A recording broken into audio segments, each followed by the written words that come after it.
కాదు. నా జీవితంలో ఈ లెక్క చేస్తే రేపు భారతదేశంలో ఎవరైనా ఆనాడు తెలంగాణ రాష్ట్రంలో రేవంత్ రెడ్డి ముఖ్యమంత్రిగా ఉన్నప్పుడు బలైన వర్గాల లెక్క పక్కా తెలిసిండు. అది నరేంద్ర మోడీ రాహుల్ గాంధీ గారా లేకపోతే నేను ఇంకోరా చెప్పట్లేదు. ఎవరైనా ఈ దేశంలో ఒక నివేదిక గురించి చర్చించాలంటే తెలంగాణ రాష్ట్రం గురించి రేవంత్ రెడ్డి గురించి మాట్లాడాల్సిందే.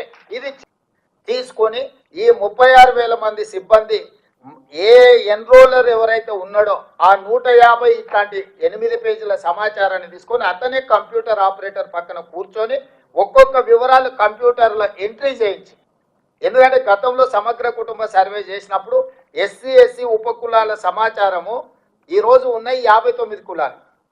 కానీ సమగ్ర కుటుంబ సర్వేలో ఒక్క రోజులో చేరడం వల్ల 82 కులాలుగా ఎస్సీ ఎస్సీ ఉపకులాలను రాసుకొచ్చారు వాళ్ళు.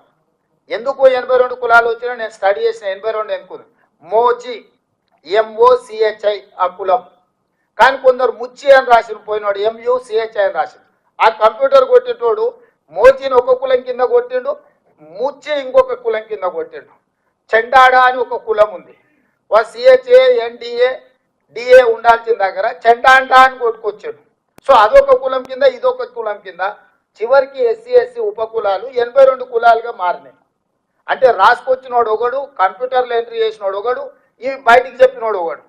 ఎవరికి పొంతం లేకపోవడంతో సమగ్ర కుటుంబ సర్వే చంద్రశేఖరరావు ఏదైతే లెక్కలు చెప్తున్నాడో తప్పుడు లెక్కలుగా అర్థం పర్థం లేని లెక్కలుగా మారి అవి బయట పెడితే వాళ్ళ పరువు పోతుంది.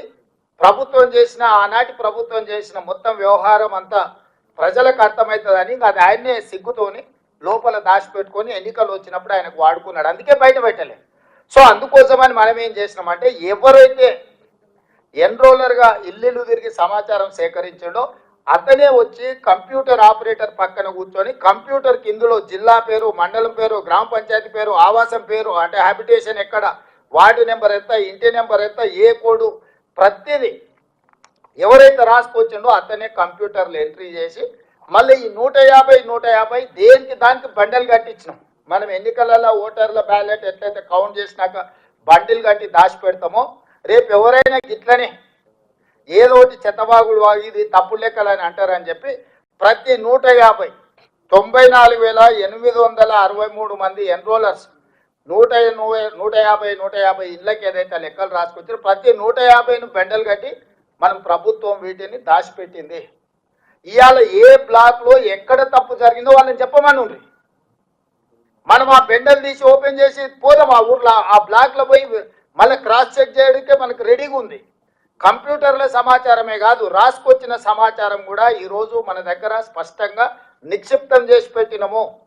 రేపు ఎవడైనా మన ప్రాసెస్ను మన విధానాన్ని తప్పుబట్టి ఈ బీఆర్ఎస్ వాళ్ళు బీజేపీ వాళ్ళు ఎవరితోనో ఒకరితో కోర్టులో కేసు వేయించి ఈ ప్రాసెస్నే తప్పుబట్టి మొత్తం ఈ తీసుకున్న ప్రక్రియనే మొత్తం నిర్వీర్యం చేయాలని ప్రయత్నం చేస్తారు. కాబట్టి ఎలాంటి అవకాశం ఇవ్వకుండా మెటిక్యులస్గా ఈరోజు ఇట్లా సమాచారాన్ని సేకరించి డేటా ఎంట్రీ చేసి ఇచ్చేసినాం.